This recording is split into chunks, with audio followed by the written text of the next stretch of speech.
So Governor Newsom signs bill giving 800,000 Uber and Lyft drivers in California the right to unionize. Newsom signs bill giving Uber and Lyft drivers in California the right to unionize. That was yesterday, I believe, or the day before. 800,000 drivers is there's a lot of drivers. It's a lot of drivers. Now, Massachusetts did this. California did this. And the companies struck a deal with the unions because they wanted to get this insurance down. For them, they're still making crazy, crazy margins. The question is, how much power do the drivers really have here, right? Because there's a lot of concessions these drivers have to make. And have they achieved things in Massachusetts? Or are these unions selling us out? Or are behind the door deals being made? Right? It's a bit crazy, and we got to question what's going on here. Drivers for ride-hailing apps like Uber and Lyft will soon have the right to unionize in California as independent contractors, thanks to a bill signed Friday by Governor Gavin Newsom.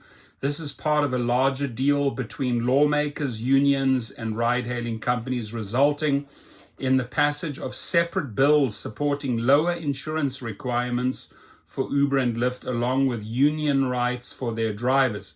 When the deal was first announced in August, Newsom described it as a historic agreement between workers and business that only California could deliver. The Associated Press reports that more than 800,000 drivers, that figure blows me away, will gain the right to join a union and collectively bargain for better pay and benefits. Ramona Prieto, Uber's head of policy for California, told the AP in a statement that the two bills represent a compromise that lowers costs for riders while creating stronger voices for drivers. Massachusetts voters passed a ballot measure giving ride-hailing drivers unionization rights last fall. Please, I'd love to hear from Massachusetts drivers. Has this affected you in a positive way? Right, because California is just starting, but let's learn from Massachusetts first. Did this work out for you, this deal? We have 2 states so far. Now, if there are benefits and if drivers do indeed see big improvements in their pay and riders are getting lesser fares, then we can talk state 3, state 4, state 5, state 6, and so on, push and push and push for more and more unions. But we still have to see how much power drivers really have in these 2 states before we can push for more unionization.